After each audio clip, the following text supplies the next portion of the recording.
Hello and welcome to the show. This is the Sales for the Nigerian Business Person podcast. It's available on Spotify, Google Podcasts, Apple iTunes, or any podcast player of your choice. So subscribe, it's free once you're done listening to this episode if you happen to be listening to it from a web browser.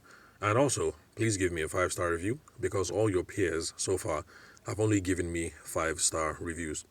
Today on the show, we're going to be talking about a couple of issues related to the Albert conversations. Last week, I facilitated a session with the Fate Foundation and then with the Orange Corners Innovation Fund, and that was on Sales Dynamics 2, finding and engaging with potential clients and decision makers. So I already made one or two podcast episodes related to that, and that was the program that I was supposed to have traveled to Lagos for. I couldn't make the trip, so every other person was in person, and then I ended up doing my own bit virtually. So this was the program that almost clashed with the Apple conversations. That's my travel plans anyway. But since I wasn't able to make it to Lagos in person, I was able to attend the Apple conversations. Now, I attended not as a member of the panel, but I was part of the audience. It's convened by Mrs. Chika Okorie. I don't have lots of details on her because I sent her a LinkedIn invite. You can't view people's profiles fully, I think, unless they have accepted. So there's a LinkedIn invite that is pending. And then I reached out to the organization, that's TAC, the Albert Conversations. But I failed to manage the outreach process properly.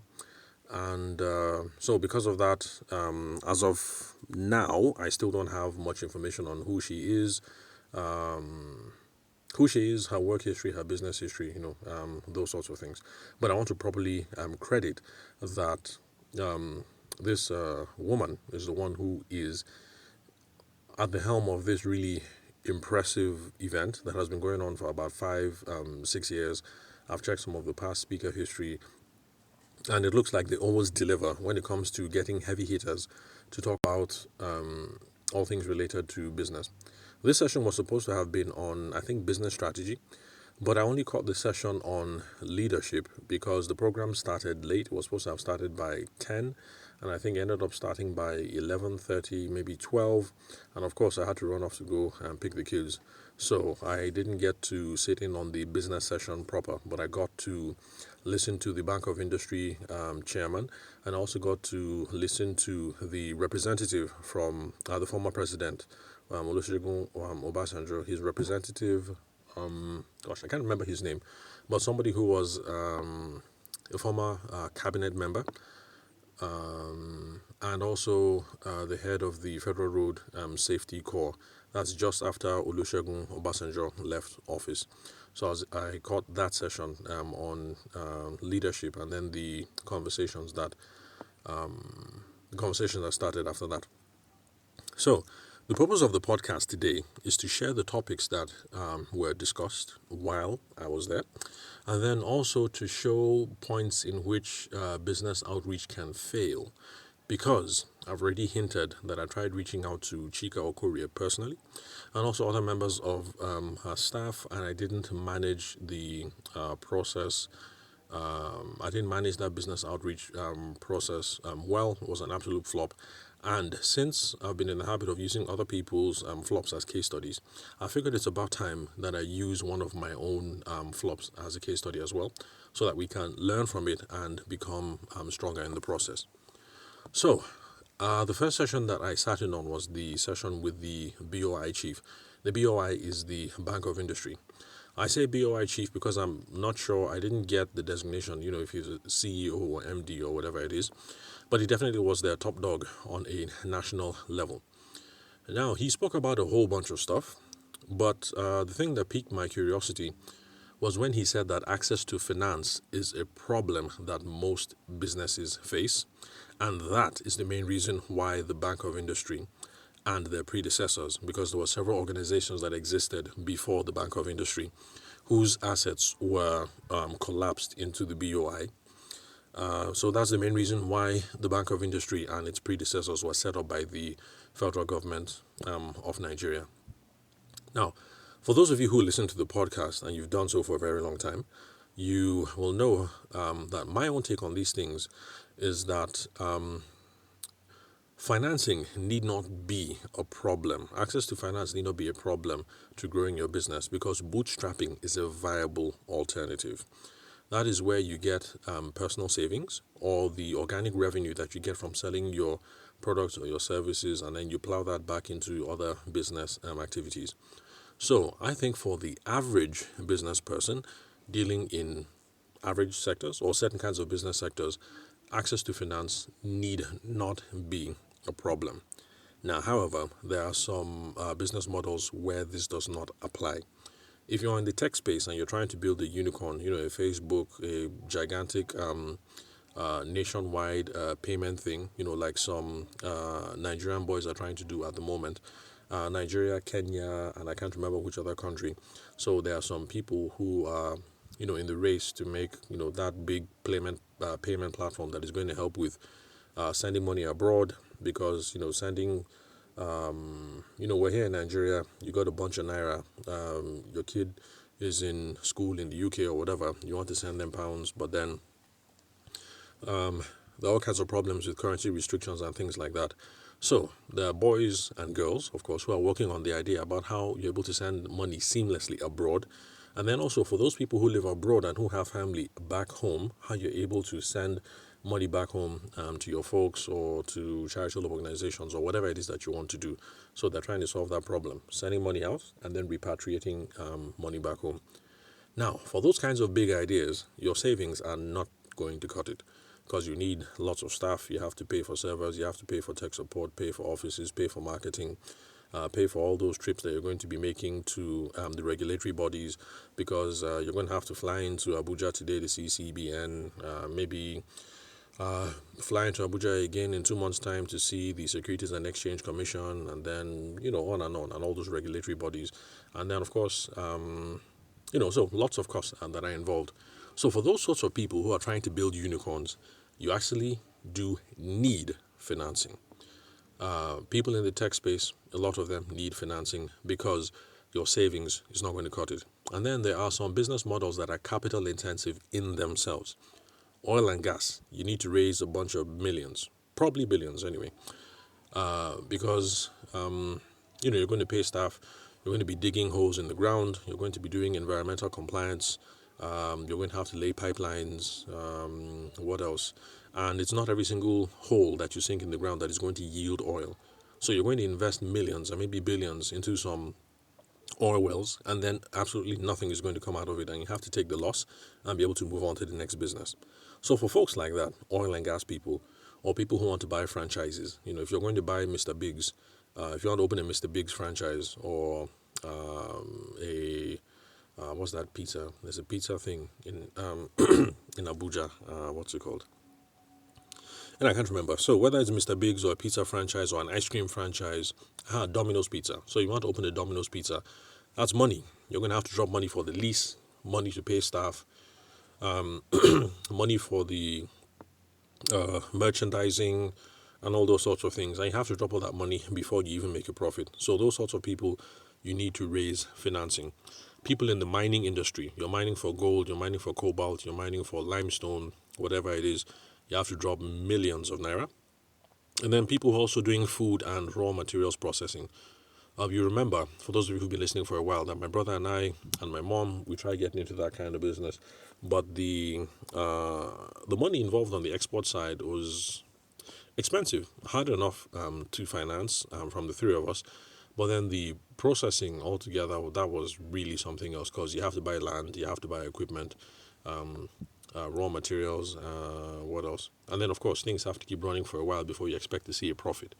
So, if you are in any of those industries, then bootstrapping is not going to work from you. You better man up or woman up and start raising funds from private investors, from the banks, things like that. So these are the kinds of businesses that require leverage and require financing. So so that's my take on whether access to finance is a problem and who it is a problem for. So some of the useful information that we got from the Bank of Industry session was, well, they say that they clear most of their applications within 90 days. Some people are skeptical about that. But for me, I found it really telling that there was a lady in the audience who was 22 years old, and in the space of her being in the NYSC, she already had secured 2 loans from them. One was a 20 million naira loan, another was a 750,000 naira loan. So, talking about her experiences, I want to believe that the Bank of Industry can actually get you your money within 3 months if you apply. But the Bank of Industry chief was keen to point out some problems. That for people who have problems with getting debt or getting equity, either from bank or finance or from other people, now the problem that they have is what he called an unstructured finance problem. Really creative term. I like that because I haven't heard that term before. So they have an unstructured finance problem. Now, before we look at what unstructured finance is, and I'm sure some of you can already tease out what that means, let's look at what equity is. That's for newbies listening to the show. So this is your first time of listening to the show. Equity just means someone gives you money, and in exchange, the person owns a part of your company. Sort of like Dragon's Den UK, Shark Tank America, Dragon's Den, no, not Dragon's Den Nigeria. In Nigeria, what's it called? It's not Dragon's Den. There was this one where it was the head of the Quadrant company. That's Nigeria's foremost marketing and public relations outfit. What's his name? Is it Adebanjo? I can't remember anyway. Can't remember what the program was. But anyway, we have those sorts of things here, where investors, they sit down, listen to your pitch. They say, I like your idea. I'm going to give you the 2 million naira you're asking for. But in exchange for that, I want 80% of your company. So that is equity. Somebody gives you money, and in exchange, they own part of your company. Equity deals can be reached by banks. There are banks who engage in equity deals, private investors, your family members, or other private individuals. So you can meet folks one-on-one, maybe like me, and I can say, hey, I like your idea. Well, you know what? I can give you the 10M that you're looking for, but let's sit down. I want to own 98% of your company. By the way, when I've been saying 98 and 90, I'm just being playful here. So I'm not saying that anybody who's going to give you money will want to own 90% of your company. So, where was I? Okay, yes, so equity. Oh, by the way, do not approach me in public yet for an equity deal, because even though I want to be involved in equity and venture capital later on, I currently do not have the kind of money to bankroll those kinds of deals. So we can have those sorts of conversations in 10 years' time, but for now, don't approach me about investing in any businesses because I don't have that kind of moolah lying around. But in about 10 years, hopefully I should, and we'll see how we can finance your businesses and also use my expertise when it comes to sales and business development to see how we can get your business to grow. Just be me giving you a bunch of money, but it'll be me giving you a bunch of money and business support to make sure that this business thrives. So, okay, yes. So he spoke about equity and then debt. So debt is when someone loans you money. Debt, D-E-B-T. Some people say debt, but my father used to say debt. Well, anyway, I'll just say how my father used to say it.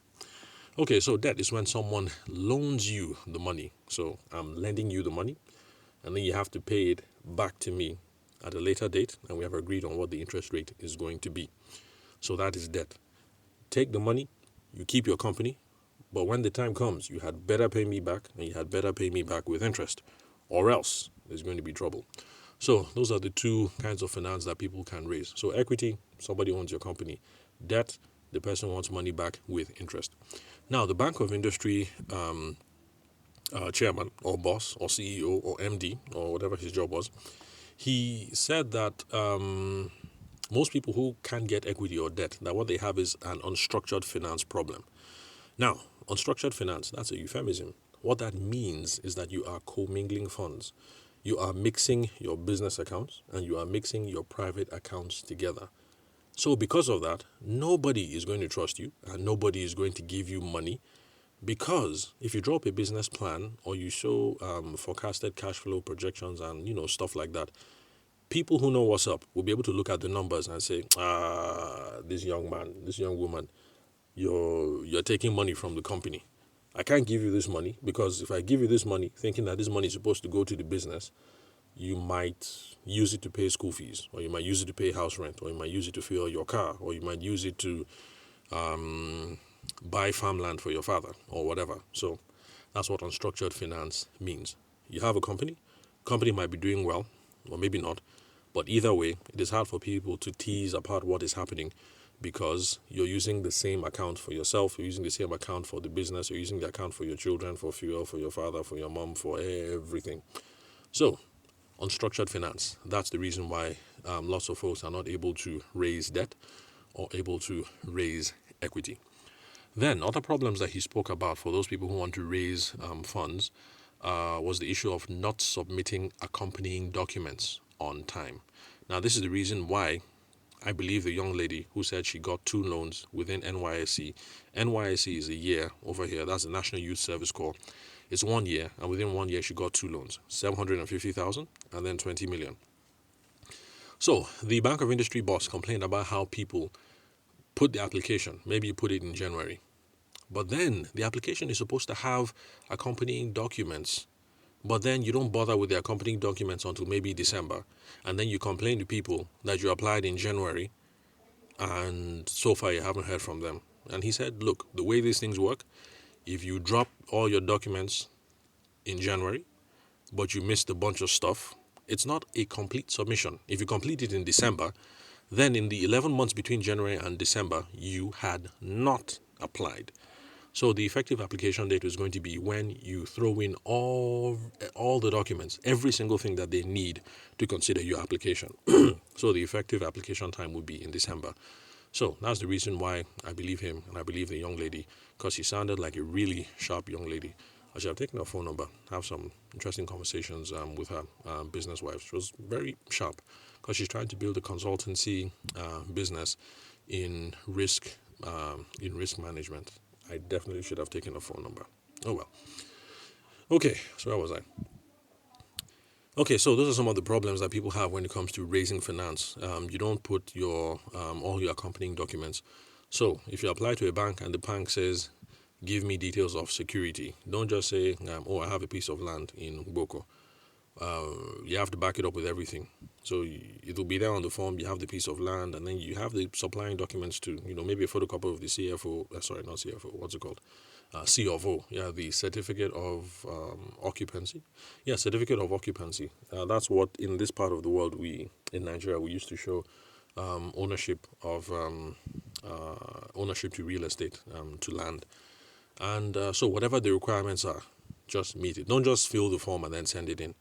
You fill the form, you look at the back of the form, the appendix, it will say, as you're submitting, also attach this document, that document, birth certificate, NYSC, guarantee form, blah, blah, blah. Whatever they ask for, give it. You don't give it, you're not going to be able to raise finance. So, like I said, these were the only sessions that I attended before I had to go and pick up the kids. And I think the lessons that we can learn from the first half are really, really valuable. And that is, if you want to raise money from the Bank of Industry, it's not hard. The money will be available in 3 months, so long as you make a complete submission. So you have your business plans, your application form, your everything, whatever they ask you for. If they ask you for NYSC, make sure you show the NYSC. If they ask you for guarantors, 2 guarantors, make sure you show the guarantors. He gave an example about how somebody supplied guarantors but only supplied details of 1 guarantor. So if they ask for 2 guarantors or 3 or 4, then whatever it is, supply the documents, you should be able to get it. And the lady in the audience made it quite clear that it's not only doable or possible, it's being done by lots of people, and she's 22 years old. So, if a 22-year-old is accessing finance from the Bank of Industry to start her business consulting ideas, then those of you who are in your 40s, 50s, 60s, what are you waiting for? If you think the idea has merit and you validated the idea, why not go online, go into the local BOI office next to you? Because I know that they have offices in Abuja, in Lagos, and in Benue State. Those are the places where I have spent a lot of time in. And if they have them in Lagos, Abuja, and Benue State, I wouldn't be surprised if they have one in your town or your local government right close to you. That's for those of you who are Nigerians listening to the show. Okay, now the embarrassing part. Remember, I said at the beginning of the show that I had a failed outreach attempt with the Albert Conversations, with the people who run the organization. I wanted to talk to their business development executives because I wanted to discuss their lead generation activities and also look at possible ideas around further business education. Because from having a look at their socials, that's looking at Mrs. Okorie's LinkedIn, having a look at their Instagram, what else? There was also a website. I couldn't tell if there were other activities beyond this Hallmark event, which happens annually, and I think there have been 5 or maybe 6 editions. So I couldn't tell. So I picked up the phone, like I usually do, and like I recommend on this podcast, because I've been recommended since we started this podcast 3 years ago, and right now over 710 episodes. I've always recommended pick up the phone. It's the best. Picked up the phone, couldn't get through to anyone, send follow-up messages. Somebody responded on WhatsApp, and then I ended up in a WhatsApp chat with this individual. Now, I wasn't able to reach the right person because remember, I was wanting to speak to either Mrs. Okorie, who's the head, or to talk to anybody who was in charge of business development. So I ended up chatting with someone else, and I ended up rubbing some of her staff the wrong way. I think the impression that I gave them was that if the person was not the decision maker, then that person was not worthy of respect or was not worthy of consideration. And for that, I apologized to them. And for that, I'm also making a public apology over here on the podcast. In running our businesses, no matter what the goal is, we should not make anyone feel like they are not worthy of respect or consideration. And this is the reason why.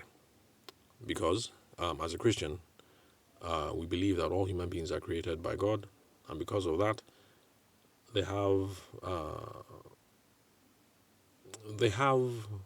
a certain worth in themselves, and so everybody is worthy of respect. Now, even if you don't believe that everybody is worthy of respect, it doesn't make sense from a business perspective to treat people as if they're not worthy of consideration. Because people have networks and people talk. If you bullshit and rubbish people on the way up, those folks are going to talk a lot, and they might sully your reputation. Apart from that, business has its ups and downs. So you bullshit people on the way up, those are the same folks that you meet on the way down. It's going to make the climb back up really uncomfortable if on the way up you treat people without respect, and you make them feel like they are not, they are worth less than. Because you're a high hitter, you have these goals, and so, you're a lowly person, you're not worth my time. So that is the wrong impression to leave someone with. So I apologized for that mistake. And it was indeed a mistake because, remember, I've been advocating over here on the podcast that pick up the phone, go to someone's office. Because text-based methods, WhatsApp and email, they don't leave room for nuanced conversation. They don't leave room for body language, for tone. And because of that, there's plenty of room for mixed signals. I looked at the message, and I'll have my wife look at it later on, because I haven't showed her as at the time of this recording. She's at work right now. And I think it was the point where I asked if building their Instagram was a priority right now. I think maybe that's the point where I ticked the lady off. So, looking at things from a cultural perspective, I mean, in this part of the world anyway, in Nigeria, somebody talks to you in a condescending way, and the person says, "Are those your priorities?" That's like Nigerian way of saying you're unserious, you're not smart, you don't know what you're doing. So I think that is the closest thing that I could find in the messages that probably triggered that reaction. But anyway, you get my point. If it was face to face and we're having a nice, jovial conversations, and I asked, "Oh, are those your priorities right now?" I mean, maybe based on how I was sitting, the tone of my voice, the smile on my face, or whatever, it would have come across very clearly that I was just asking about the organization's priorities and not trying to say that this individual didn't have her priorities straight.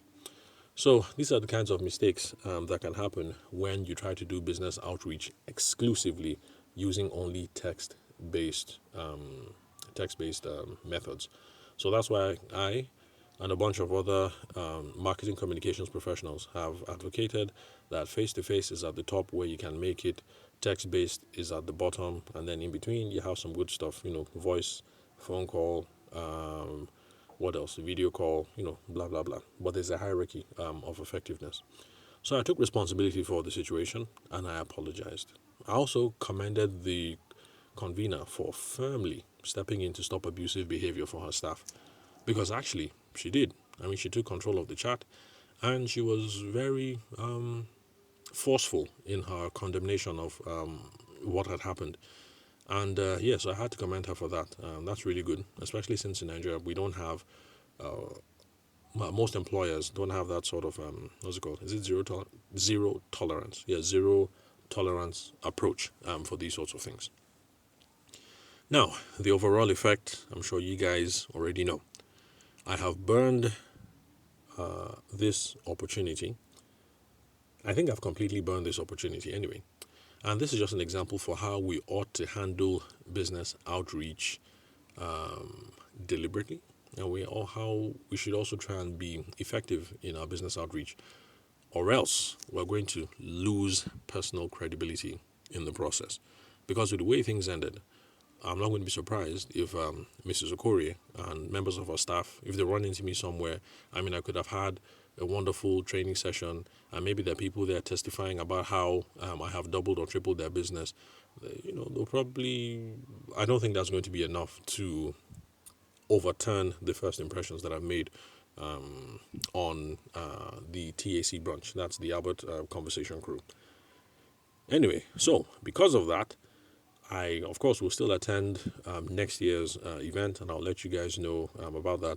But I probably won't be able to give you guys any inside scoop because I have not been able to make any inroads into this organization. And with the way things ended, I don't expect that I will be in the near future. But of course, I'm always open to whatever comes down the pipe. So that's all for today, folks. So if you love what you've been hearing on the podcast, and you're worried about the best way to map approaching key decision makers or business prospects, then hit me up on 080-6466-2140. The reason why you should do that, even though I've just told you about this horror story, is because I clearly have a lot of experience on how things can go right with business outreach, which is why I host the show. But of course, I also have experience on how things can go wrong. And so, having someone like me who has seen the highs and the lows, the wins and the losses to help advise you and help you craft the campaign, because we know where the profits are and we know where the pitfalls are, actually is a good idea. So, call me, SMS me, WhatsApp or Telegram. Also, connect with me on socials. I spend most of my time on LinkedIn these days. My name is Tawishima Ayede. You can confirm the spelling of my name, the email address on the website where you're listening to this episode, and the profile of the podcast app where you are listening to my voice. Thank you very much for your time and attention. I can't remember what we're supposed to do next. Anyway, I'll catch you guys on the next episode.